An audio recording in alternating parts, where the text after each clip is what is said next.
धर्म होता है वहां पर टोटा आता है, फिर बीमारियां ही बीमारियां उस घर में रहना, फिर निकलती नहीं है।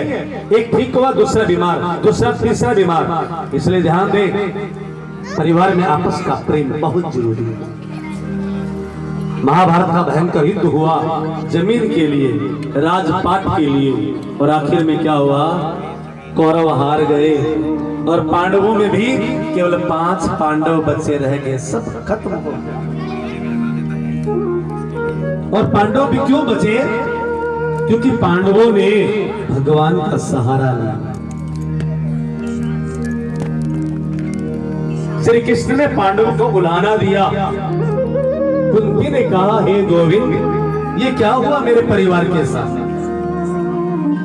ये मेरा परिवार आपके देखते देखते बर्बाद हो गया। ये प्रभु, हमारी भक्ति में कहीं कमी रह गई थी क्या? हमारी भक्ति में कोई कमी है? अरे मेरे 5 पांडव आपके अनन्य भक्त हैं, आपके चरणों की धूल उठा उठाकर माथे पर रखते रहते हैं, लेकिन ये कुल बर्बाद कैसे हो गया? हमने आपसे पूछे बिना कोई कार्य नहीं किया,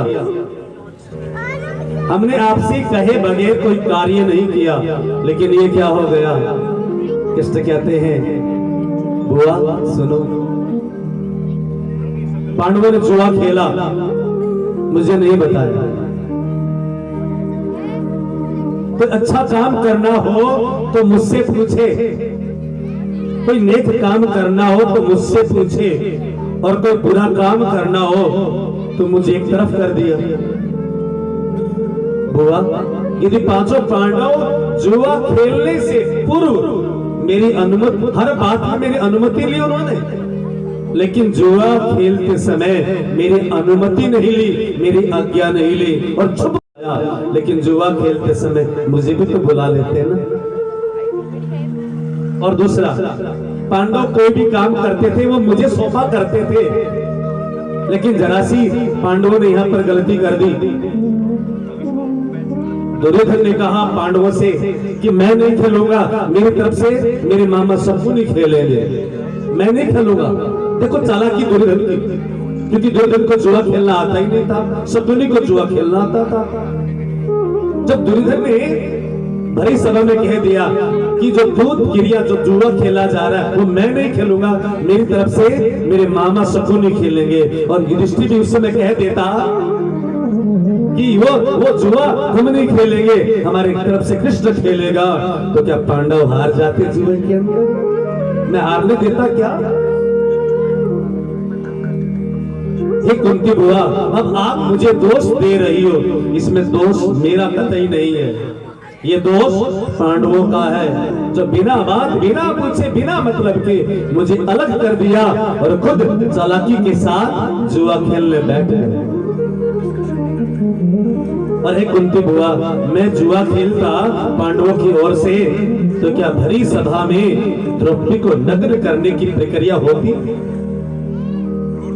क्या भरी सभा में ये कुंती बुआ, केवल कौरवों का दोष नहीं है कि भरी सभा में द्रौपदी को नग्न किया जा रहा है, इसमें कहीं न कहीं पांडवों का भी था, जो कि अपनी एक धर्म पत्नी को जुए में लगा देना ये धर्म नहीं है कुंती बुआ, ये अधर्म है, और पांडवों ने अधर्म किया, इसका परिणाम ये महाभारत का युद्ध हुआ। कुंती बुआ ने कहा, कृष्ण माफ करना, मैं जरा गुस्से में आ गई थी, मैंने आपको अनाप शनाप भला बुरा कह दिया, लेकिन आप बिल्कुल ठीक कह रहे हैं, ये बात मुझे बिल्कुल जच गई। और यही हाल आज हमारा भी है।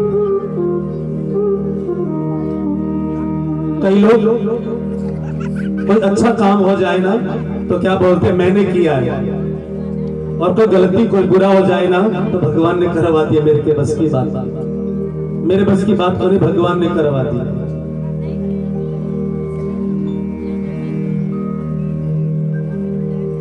सुत जी महाराज 88,000 ऋषि मुनियों को नैमिषारण्य में श्रीमद् भागवत की महिमा सुनाते हुए कह रहे हैं, हे स्वर्ग का दृश्यो, सब कुछ खत्म हो गया और आधी रात को अश्वत्थामा पांचों पांडवों के पुत्रों को मारकर उनका सिर काटकर दुर्योधन को लेकर दे दिया। का दुर्योधन, मैं पांडवों को तो नहीं मार सका लेकिन पांडवों के बच्चों को खत्म कर दिया। दुर्योधन ने कहा, ये भी तूने बहुत अधर्म किया। एक तो बच्चे और दूसरे सोए हुए बच्चों की हत्या करना ये महापाप है।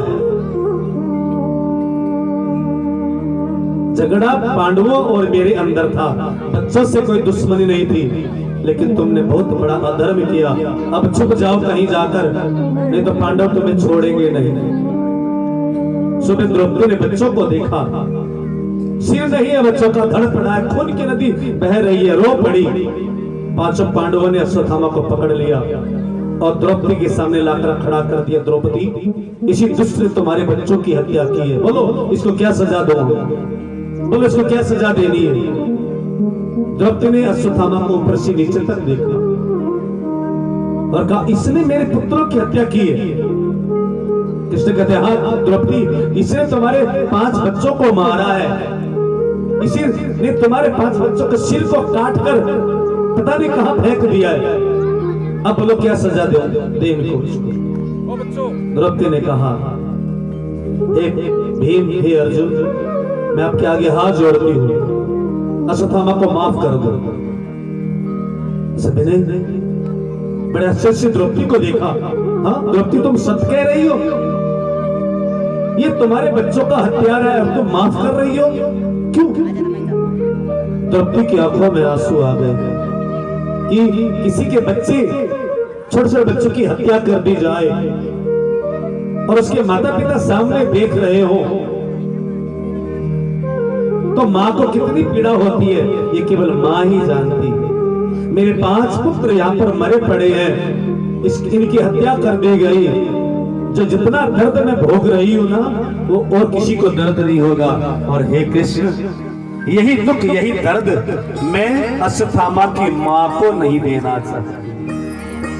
जो दर्द या जो दुख मैं भोग रही हूँ, वही दुख मैं अश्वत्थामा की माँ को भोगते हुए नहीं देखना चाहती। अब तो एक मार हो रही है, लेकिन अश्वत्थामा मर गया तो महाभारत के युद्ध के बाद 2 माताएं रोने वाली हो जाएंगी। एक द्रौपदी बच्चों के लिए विलाप करेगी और दूसरी गौतमी, जो कि अश्वत्थामा की माँ है, वो विलाप करेगी। हे कृष्ण, जो दुख मुझे मिला है, जो दुख मैं भोग रही हूँ, जैसा व्यवहार मेरे साथ हुआ है, मैं कभी नहीं चाहूंगी कि वैसा ही व्यवहार किसी और के साथ हो। बोलो कृष्ण कन्हैया। माताओं बहनों भाइयों, सच्ची इंसानियत यही है। किसी ने मुझे गाली दी, मुझे दुख लगा ना, तो मैं वह गाली किसी और को न दूं। किसी ने मेरा कुछ बुरा किया और मुझे बड़ा दुख लगा, तो ध्यान देना, सामने वाले के अंदर भी हृदय है, सामने वाले के अंदर भी दिल है, उसका दिल न दुखे। वो उसने तो मेरा दिल दुखा दिया, कोई बात नहीं है, लेकिन सामने वाले का मेरे कारण दिल न दुखे।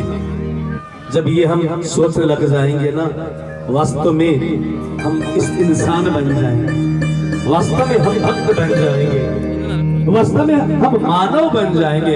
आज कहने का तो मानव है, केवल इतने में नहीं कि 2 पैर पर चलते हैं तो मानव बन गए, इतने नहीं कि हम साग सब्जी खाते हैं तो मानव बन गए। अरे मानव के अंदर मानवता के गुण होने चाहिए। मेरी बात समझ रहे हैं ना? किसी ने मुझे दुख दिया, किसी ने मुझे गाली दी, किसी ने मेरे साथ गलत व्यवहार किया, मुझे बड़ा दुख लगा, मैं बहुत रोया, मुझे बहुत पीड़ा हुई, और वही पीड़ा मैं दूसरों को दूं तो क्या वो नहीं रहेगा? क्या उसको दर्द नहीं होगा? नहीं, मैं वो दर्द सामने वाले को न दूं जो दर्द मैं भोग चुकी हूं या भोग चुका हूं। ये वास्तव में मानव के गुण है।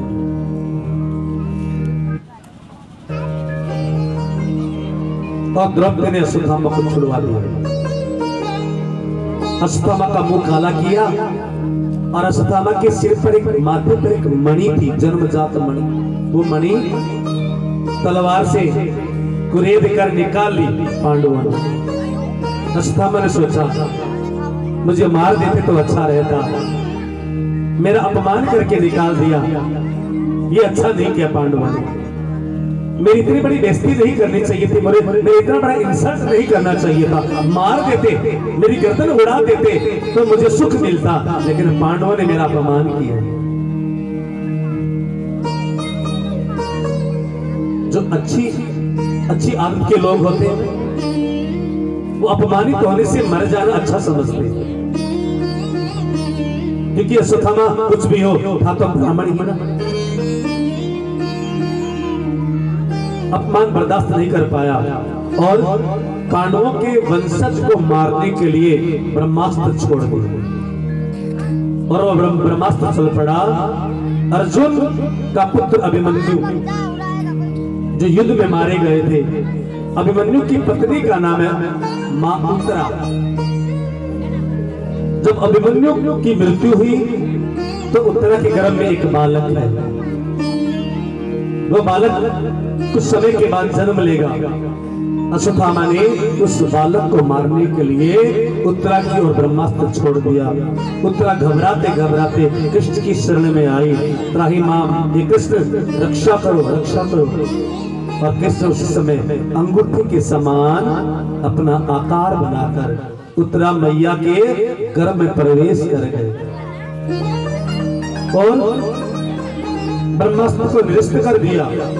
ब्रह्मास्त्र की शक्ति को अपने अंदर खींच लिया और जब ब्रह्मास्त्र के प्रभाव से जो बालक मर गया था उसको जीवित किया और गर्भ से बाहर आकर पांडवों से कहा, पांडवों तुम्हारा पोता सुरक्षित है, वो जीता जागता है, तुम्हें कोई चिंता की बात नहीं है। पांडवों ने कहा, हे प्रभु आपके होते हुए हमें किस बात की चिंता है। और कृष्ण कहते ठीक है, मैं जा रहा हूँ द्वारिकापुरी। कितने साल हो गए, कितने दिन हो गए तुम्हारे पास यहाँ रहते रहते, अब मुझे मेरा घर भी संभालना है ना, मेरे बाल बच्चे परिवार मेरी जनता को भी, मेरे राज्य को भी संभालना है ना, मैं जा रहा हूँ। और कृष्ण चले गए। कुछ समय के बाद उत्तरा ने एक पुत्र को जन्म दिया जिसका नाम रखा गया परीक्षित। परीक्षित क्यों रखा गया? बच्चा जन्मा अंधा है, जैसे बच्चे ने जन्म लिया आंखें बंद है,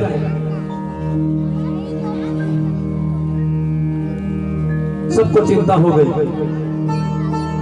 एक हमारे ताऊ अंधे थे, उस अंधेपन ने कितना सत्यानाश करवा दिया दुनिया का। और ये दूसरा अंधा, हमारा पोता भी अंधा हो गया। ये हमारा पोता भी अंधा हो गया, अब क्या होगा? सब पांडव उदास। और इधर पता चला कृष्ण को कि पांडवों के अपना पोता हुआ। बधाई हो पांडवों, बधाई हो।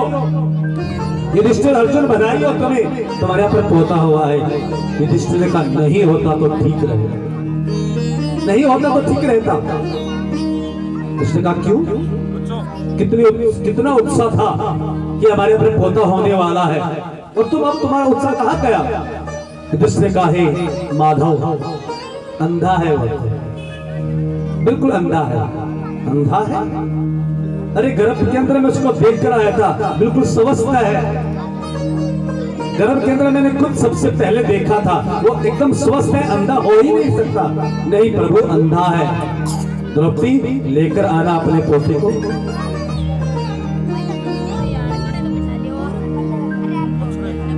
सुभद्रा अंदर बैठकर रो रहे अपने पोते को देख देख कर। द्रौपदी गई सुभद्रा की गोसी, उसके पोते को उठाया। अरे का कृष्ण का लाओ, मुझे ला कर दो। कपड़े में लिपटा हुआ है वो छोटा सा बच्चा। श्री कृष्ण ने कपड़े हटा दिए, कहा नहीं नहीं मुझे तो ऐसे ही दो। और कृष्ण ने जैसे ही उस बालक को अपने गोद में लिया, उस बालक को ऐसी गोदी का एहसास हुआ, उस बालक को ऐसी छुअन का एहसास हुआ कि लगता है तो जिसने छुआ है ना तो बड़ा कोई अदिव्य है, तो दिव्य आत्मा है। ये तो कोई जिसकी छुअन से ही मेरे अंदर सिहरन पैदा हो गई। उस बालक ने जैसे ही एहसास किया कि हाँ जिसका मैं इंतजार कर रहा था वो यही है। और इतना सोचते हुए उस बालक ने अपनी प्यारी प्यारी सी आंखें खोल दी। बोलो कृष्ण कन्हैया। कृष्ण कहते पांडव झूठ बोलते। देखो ये बच्चा कितने अच्छे से देख रहा है, इसकी आंखें देखो कितनी सुंदर सुंदर आंखें, और तुम कहते हो अंधा। और सब पांडवों ने बारी बारी से उस बच्चे को गोद में लिया। वह बच्चा बड़ी बड़ी आंखों से अपने सब दादाओं को निहार रहा है। और पांचों पांडव द्रौपदी, कुंती और सुभद्रा कृष्ण के चरणों में गिर पड़े। कृष्ण आपके आने से पहले अंधा था, लेकिन आपने इसको छुआ, आपने इसको आशीर्वाद दिया, आपने कृपा बरसाई तो देखने भी लग गया। और सबने कृष्ण का जय जयकार किया। बोलो कृष्ण कन्हैया। माता बहनों भाइयों, वही बालक आगे चलकर परीक्षित बना। परीक्षित जब बड़े हो गए तो पांडवों ने हस्तिनापुर का राजा बना दिया अपने पोते को, और स्वयं पहाड़ों पर चले गए साधना करने के लिए। और एक दिन परीक्षित राजा अपने घोड़े पर सवार होकर, हाथों में शस्त्र अस्त्र से सुसज्जित होकर अपने नगर के चारों तरफ घूम रहे हैं। संध्या के समय क्या देखा? एक काला कलुटा व्यक्ति जिसके सिर पर मुकुट था राजा की तरह, एक गाय को एक बैल को मार रहा। परीक्षित से यह दृश्य देखा नहीं गया। घोड़े से नीचे उतरकर तलवार हाथ में लेकर दौड़ पड़े। अरे दुष्ट, ठहर, एक गऊ को मार रहा है।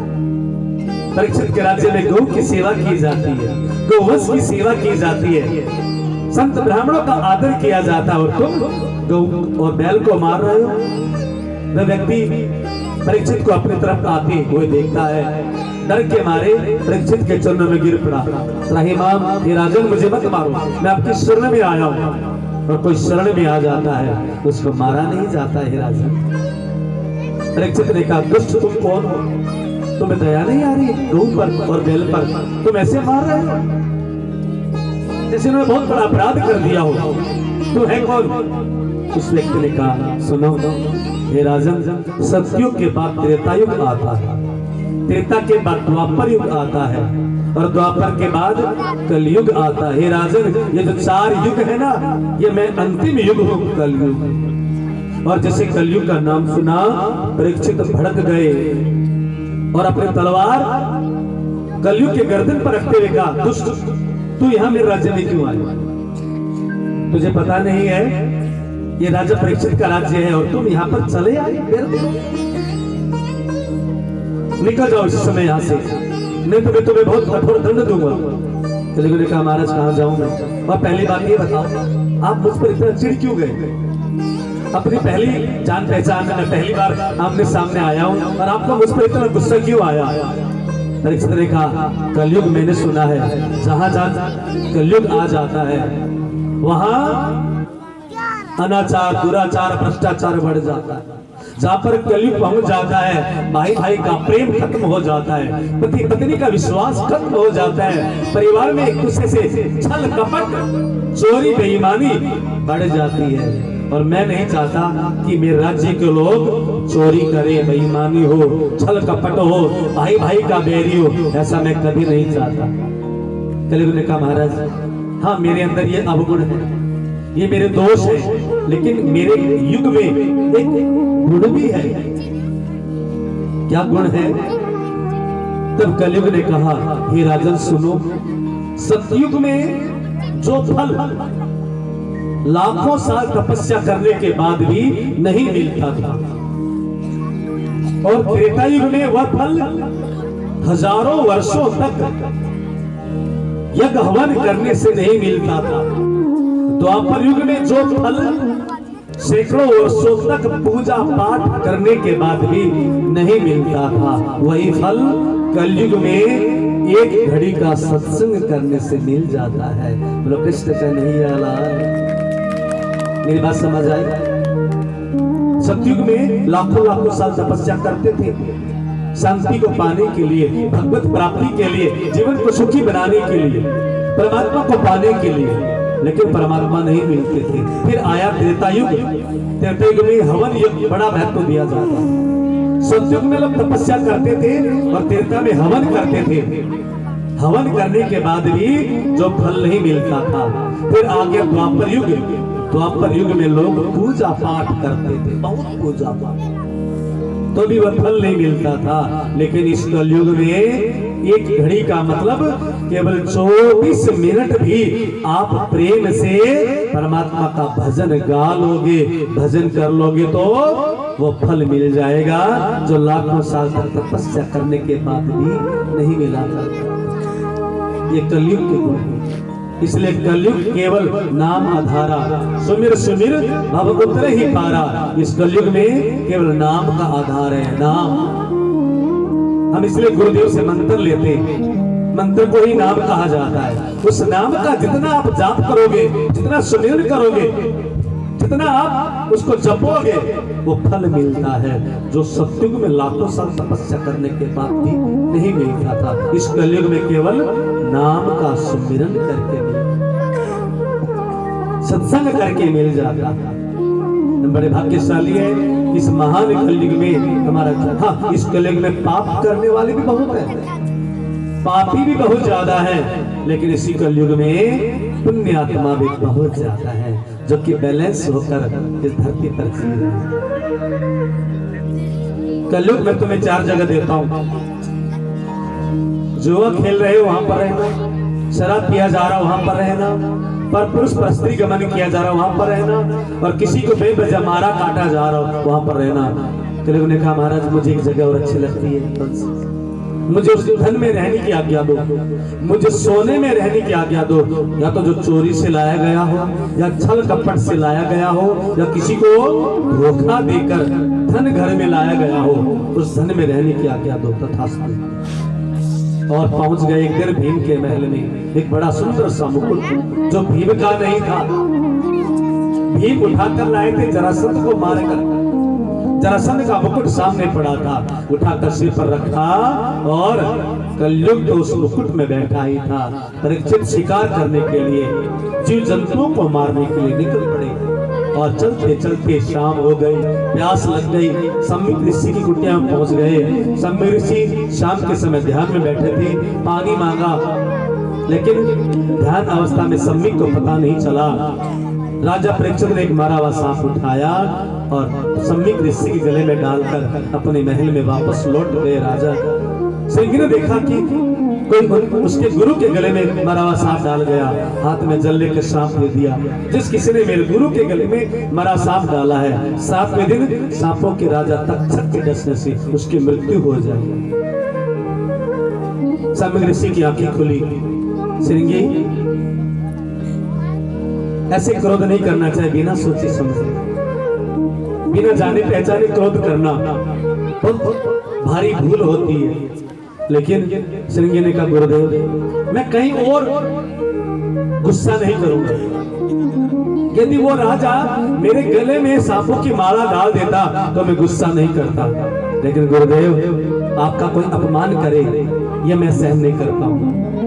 गुरुदेव मैंने सुना है कि कुछ लोग ऐसे हैं जिनकी निंदा नहीं सुननी चाहिए, जिनकी निंदा कभी नहीं करनी चाहिए, न सुननी चाहिए। कौन? सबसे पहले अपने माता पिता की निंदा नहीं करनी चाहिए और न सुननी चाहिए। माता पिता कौन? बहनों के लिए। मायके वाले माता पिता नहीं, ससुराल में आ गए हैं तो ससुराल के साथ ससुर नहीं, वो माता पिता, ना उनकी निंदा करनी चाहिए न सुननी चाहिए। सबसे पहले अपने माता पिता की निंदा न करनी चाहिए न सुननी चाहिए। दूसरा, अपने गुरु की निंदा न तो करनी चाहिए न कभी सुननी चाहिए। तीसरा, अपने इष्ट की निंदा न कभी करनी चाहिए न कभी सुननी चाहिए। चौथा, अपने देश की निंदा न सुननी चाहिए न हमें करनी चाहिए। और पांचवा, अपने धर्म की निंदा नहीं करनी चाहिए न सुननी चाहिए। हे गुरुदेव, मेरे गुरु की निंदा करके कोई चला जाए तो कहा जाओ जाकर समझाओ और परीक्षित को सावधान कर दो। श्रृंगी ऋषि महल में आए और राजा परीक्षित को सावधान किया, ये परीक्षित अब जीने की नहीं तो मरने की तैयारी कर लो, क्योंकि जीना झूठा है मरना सच्चा है। कोई कितना भी प्रयत्न कर ले, आज अमर होने के लिए वो कभी अमर हो ही नहीं सकता। मृत्यु तो एक दिन अवश्य ही आए। 2 दिन का जग में मेला, सब चला चली का मेला। सबको मरना है, सबको इस दुनिया को छोड़कर जाना है, लेकिन हमें कैसे जाना है? ये राजन आया है सो जाएगा, राजा रंग फकीर, एक सिंहासन चढ़ चला, एक बांधे जात जंजीर। एक को तो भगवान स्वयं सिंहासन लेकर उसको लेने आते हैं, और दूसरा यम के दूत पीटते पीटते मारते मारते लेकर चले जाते हैं। तो कौन सा जाना अच्छा है? मार खाकर जाना ठीक है क्या? हम काम तो वही कर रहे हैं ना। एक सिंहासन चढ़ चला, एक बांधे जात जंजीर। मार खा कर जाना है या आराम से भगवान की गोद में बैठकर जाना? उसके लिए सत्कर्म करना, मन को साफ करना, बुराइयां नहीं करनी, प्रेम से रहना है, बुराइयों से बचना भी और बचाना है। परीक्षित उसी समय शुक्रताल में आ गए, और शुक्रताल में आने के बाद संतों की सभा में एक बड़े अद्भुत संत मिल गए। परीक्षित को सुखदेव जी के चरणों में जाकर प्रणाम किया, और सुखदेव जी के चरणों में अपने माथे को रखते हुए राजा परीक्षित बार बार गुरु वंदना कर रहे। गुरु की वंदना गाते हुए कह रहे हैं, गुरुदेव ये सिर कभी झुका नहीं, और ये सिर मैं आज आपके सामने झुका। सतगुरु में तेरी पतंग